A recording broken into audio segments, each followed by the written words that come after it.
I'm glad to be here to participate in at least part of this summit and to welcome and thank especially our visitors for their participation. A key part of our strategy for the life sciences programs at Amherst and Worcester over the last, I would say, since 2008 or 2009, there's been a sharp increase in the number and extent of collaborations. The very earliest of those I was involved in was the formation of the UMass Center for Clinical and Translational Science and its subsequent funding and now refunding by the NIH. In our second five-year strategy that we developed last year, we see even more collaborations through deeper engagement across the campuses to really construct the full spectrum of basic through clinical and translational research, as well as engagement with other institutions in the world-leading Massachusetts life sciences sector.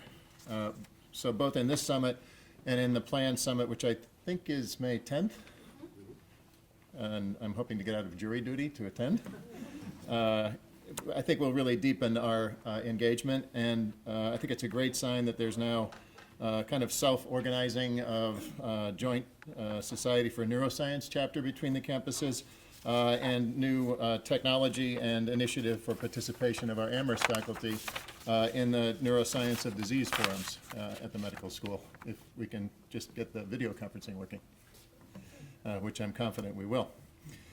So in this context, I'm very pleased to introduce our next speaker and our colleague, Dr. José Lemos. Dr. Lemos is professor of microbiology and physiological systems at the University of Massachusetts Medical School, and also in the Department of Biochemistry and Molecular Pharmacology, and in the Neuroscience program at the Graduate School of Biomedical Sciences, where he's the former director. Dr. Lemos earned a PhD from Wesleyan University and completed postdoctoral training as the Friedrich Miescher Institute in Basel, Switzerland. He was a NERSA postdoctoral fellow at the University of Hawaii. His research studies the molecular events involved in stimulus secretion coupling at nerve terminals. He's particularly focused on determining mechanism underlying the effects of chronic abuse of drugs, such as alcohol and opioids. Dr. Lemos will be presenting some of the broad areas of neuroscience research taking place at the medical school and describe the recent establishment of an institute for researchers and clinicians working together on strengthening collaboration around neuroscience. Dr. Lemos.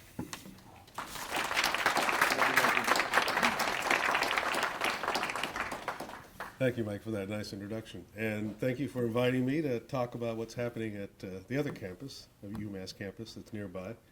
And it's nice to see old friends, not only Dave from many years ago, but Peter Reinhardt and Sally, who went to the same undergraduate that I did. Oh, Ernie. Ernie's here. Former postdoc, actually instructor in my lab. Good to see all of you. So, and I have to say I'm very, very excited by the collaborations that you guys have. I mean, you're a very, very collaborative institution. I like to see the basic sciences working with people who are working with clinical and patients, and that's what we're trying to have happen at UMass Worcester, as we're called. So this is the slide I always put up. Is this the? There we go. We have a lake too. It looks more like a river.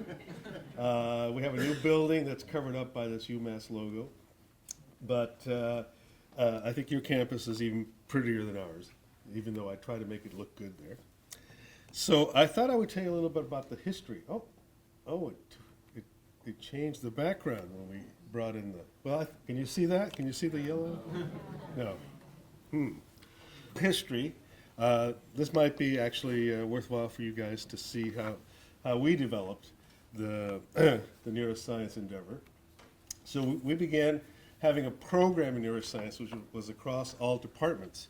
And that was started by my collaborator, Stephen Treisman, back in 1991. And then we developed the first courses in neuroscience, and we started giving out PhD degrees in 2000. And as I said, this involved multiple departments, and some new departments came out of this, specifically the neurobiology department, and entities such as the Brudnick Neuropsychiatric Institute. And just to give you an idea of the different kinds of departments, so of course the program encompasses all this, but neurobiology is the biggest chunk of researchers that are working on neuroscience. but we also have a lot of neurologists. We have a large number of psychiatrists that are also working on it. But we have as diverse people as my department, microbiology and physiological systems, biochemistry and molecular pharmacology, the aforementioned Brudnick Neuropsychiatric Research Institute, neurosurgery, pediatrics, molecular medicine, cell and developmental biology, radiology, and ophthalmology. So, but we're missing the component that you guys have, which is bioengineering and these mathematical computational. So that would be a fruitful collaboration between the campuses. So continuing with our history, we decided to use our particular strengths, which was in a lot of basic research in neuroscience, but establish neuroscience-related clinical facilities that are at the hospitals, and an emphasis on translational neuroscience. So how could we make that happen? So back in 2010, actually a year before, we decided to integrate the neuroscience endeavor by creating what was called the NeuroTherapeutic Institute, or NTI. This would be bringing together faculty in various disciplines to brainstorm about neurodegenerative disorders in particular. And we call that informal faculty forum the Neurodegenerates. An apt name, I must say. So now we're trying to expand that from the NTI using the fact that it's already an institute. You have to jump through a lot of hoops to create an institute in the University of Massachusetts system as a whole. So we're going to expand on that and create the Nexus Institute, which Luke used that word in his talk. I thought that was very nice. We try to broaden the institute to include not only neurodegenerative diseases, but every kind of disease of the brain that you can think of. So our vision is to integrate our extensive local community of basic and clinical neuroscientists into a hub of interactions leading to discovery and development of new treatments, and hopefully attracting diverse funding. Okay? And this institute is now being run by these co-directors, Mark Freeman, who's a Howard Hughes investigator in neurobiology, Robert Brown, who is an expert on ALS in particular in the neurology department, Neil Aronin, who works on Huntington's disease, Melissa Moore, who's an expert on RNAi interference therapies. Of course, the graduate program of neuroscience, which Dave Weaver is now the director and collaborates with some of you on rhythms. The Brudnick, which is headed by Andrew Tapper, who works on nicotine addiction and in the nucleus accumbens and other areas. Jean Fraser, who's the head of the Kennedy Shriver Center, who focuses work on autism, works with autistic kids and tries interventions to help them in their social behaviors. Thoreau Peterson, honorary neurobiologist, former director of the Worcester Foundation, which I was a member of many, many years ago when Dave came to work for me. And Jean King, who you've heard about because of her wonderful Center for Comparative Neuroimaging, where you can image usually rodents, but now marmosets, I guess, as well. And she's also head of the Office of Research there. And I mentioned Bob Brown in neurology, psychiatry, Doug Zedonis, and in neurobiology, a new chair, Vivian Budnick, who I think you all know from her past life here at UMass, Amherst. So this is sort of the snapshot of neuroscience in the background of Cahal's beautiful anatomy. So now this NeuroNexus Institute, what is this really all about? So its goals are to develop an environment that accelerates neuroscience from top to bottom, where basic and clinically curious scientists can engage one another. I think one of the major problems in getting basic scientists and clinicians to talk together is that they really have a different vocabulary. They really speak a different language. And that's not even bringing in the mathematicians that was talked about more recently. So we have to get together, talk together as much as possible to gain insight into what each one is doing and how they can help each other. And we also want to develop a cultural partnership with the Commonwealth, which includes our sister campus, UMass Amherst, and other campuses as well. Philanthropy and industry, which Peter Reinhardt maybe can help us accomplish, to advance our understanding of the brain. And of course, to unite research groups focused on common themes like we've been hearing today, including brain functional plasticity, neurogenetics, neurodegenerative diseases, which we have a particular strength in, traumatic brain injury, drug addiction, which is what I work on, and psychiatric disorders to enhance research depth, success, and favorable outcomes. We also want to engage the greater community, both scientific and lay. And I'll tell you about one of these outreach programs at the end.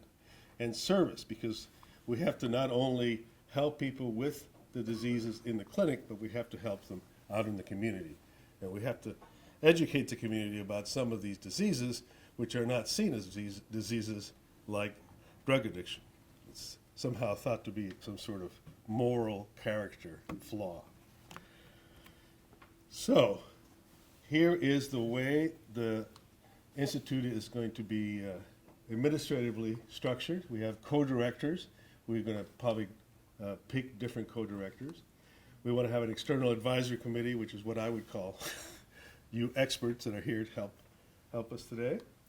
And we have a steering committee that will help us with all of these major programs. Now let's focus on those.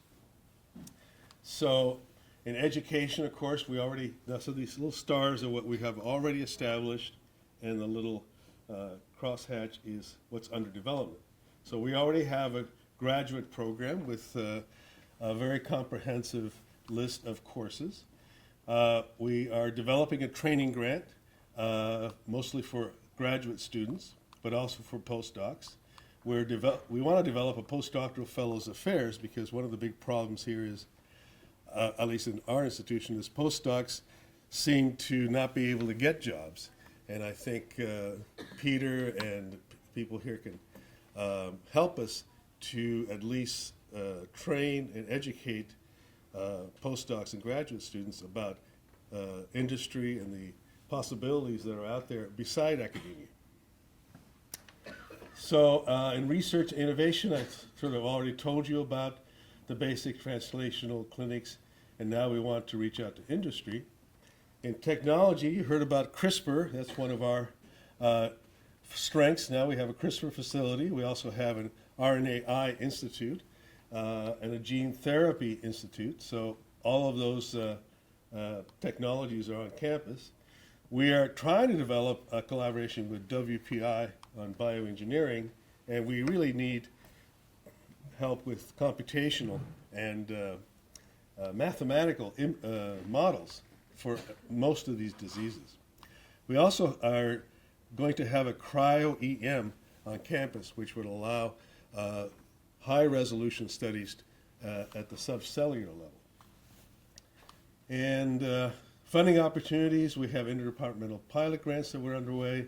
The development office is trying to raise money, and we would like to get a brain center grant, maybe including you guys, a center for central Massachusetts, so to speak. But let me focus on public activities and outreach. So I told you about the neuroregenerates. We have an annual UMass Neuroscience retreat, and we're going to have a joint retreat, as mentioned, on May 10th with you guys at the Worcester Foundation, the old Worcester Foundation campus. And we're developing a Society for Neuroscience chapter. That's Peter working with Dave Weaver, I think, and that's pretty much, it's done. Great. So we're going to have a meeting in the future? Okay, great. So we have joint meetings between neurobiology and the Brudnick Institute, for example. And we have, I think it was mentioned, this Neuroscience of Disease Forum, where we bring in a patient and a clinician, and they talk about the disease and what it means actually for the person who has a disease. And then we have a basic researcher that tries to teach us about what the basic mechanisms underlying the disease are. And so there's talk between the clinician and the basic researcher. And we're developing a web page, which I think would be quite important. Now, we also have other outreach programs. We have a pipeline with the University of Puerto Rico at the Institute there. We teach a course at the University of Chile, Small Brains and Big Ideas. Gene King is the director of the Spines course at the Marine Biological Labs. And we have an outreach program for recovering drug addicts at the Casa Reyes, which is under the Latin American Health Alliance. And I just introduce you quickly to this outreach program. It was really began by Dr. Castillo as the executive director. She's now the head of public health in Worcester. And she was a clinician at UMass. She recruited other clinicians like Dr. Garcia, Dr. Wesolowski, myself, and UMass students, both medical and graduate students, and these government officials to begin the Latin American Health Alliance. And it was because of a need that was seen, this is now 10 years ago, in Worcester. 17% of Worcester men were Latinos, but 31% of drug addicts or incarcerated drug addicts were Latino men. So there was a problem here. So we thought, what could be missing that's not helping these Latino men recover from drug addiction? And one thing that was obvious was many of them didn't speak English or didn't speak English very well. So we started this Casa Reyes after an activist in the community for many years who died just as we opened the house, actually. And now everybody who works in the house, both therapists and clinicians, speak Spanish. So we're hoping to reach these men, some of whom have been living for 20 to 30 years homeless or in jail, and try to get them to not only stop drug addiction, but get back in the community. A lot of them have forgotten how to even, live in an apartment or pay rent or have a job. And the latest thing that we started is a program, oops, no, this is missing. A program that gets them jobs working in this Cuban restaurant. The reason it's a Cuban restaurant is not only is Manny Castillo Cuban, but I'm Cuban as well. So we thought there was a need for Cuban food in Houston. And we've actually done pretty well. And these men now have something on their resume. They can get out and get other jobs. And already of the 20 people that we have in the program, 8 of them have gotten jobs in other restaurants, in real restaurants. And just a plug for the upcoming second UMass Neuroscience Retreat, which will be a joint enterprise with UMass Amherst neuroscientists. Save the date, hard to see here, May 10th. It'll be at the Worcester Foundation campus in Shrewsbury. So thank you for your attention.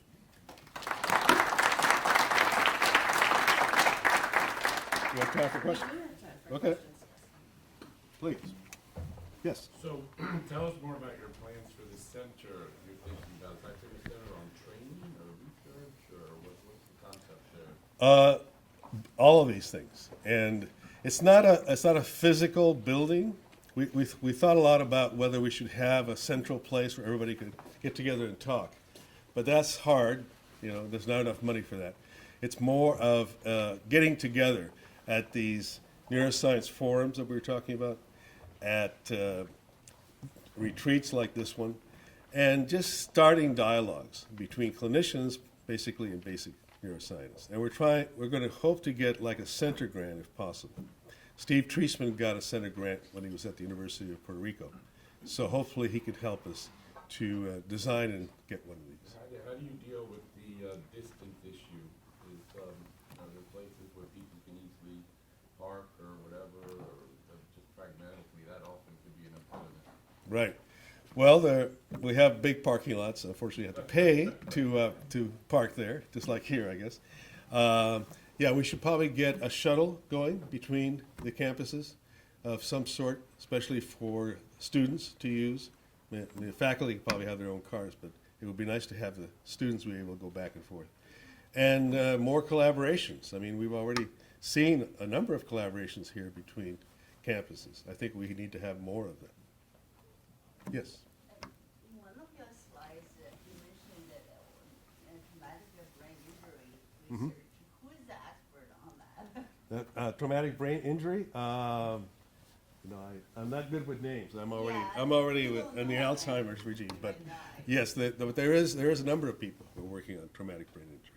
I'll try to find it for you. you. Sure. Yes. I have a question about the UMass for medication. Yep. So, is there a plan to expand that in a way for more, for a bigger community? Because I imagine there's a limited space for the current. Yeah, we want to start one for women, of course, because that's also a problem, not just men, but women, Latino women and women in general. And you all know about the heroin epidemic that's happening, not only in Worcester, but throughout New England and the country. And a lot of these guys are either heroin addicts or alcohol addicts. And so we want to do that, but it takes money. So right now we need to get another grant. We have a DCF grant, but we need to get more grants to do it. And volunteers, so if you want to help out. Yeah. Gene King was really helpful to me in setting up a collaboration with some UMass medical doctors to recruit patients with brain damage in the region of the brain that I'm interested in. Right. And we've now got the IRB approval, but Good. nothing is really happening because I think because the doctors are just too busy to get, to really put the time in to recruit patients. And they're not paid to do this. Of course, we've offered them authorship if it all works out, but I Right. think they're just stretched too thin. Do you have any, so do the academics at UMass Medical have better luck recruiting patients? Or is it a problem of distance, do you think? Or is there, what would you recommend I do? Yeah, I think all those things are a problem. The distance for you guys is a problem. The busyness of these clinicians is a problem for us. We have to, that's why we need funding. We need to buy back some of their time from the clinic because that's the way they work. Every hour is accounted for the clinician.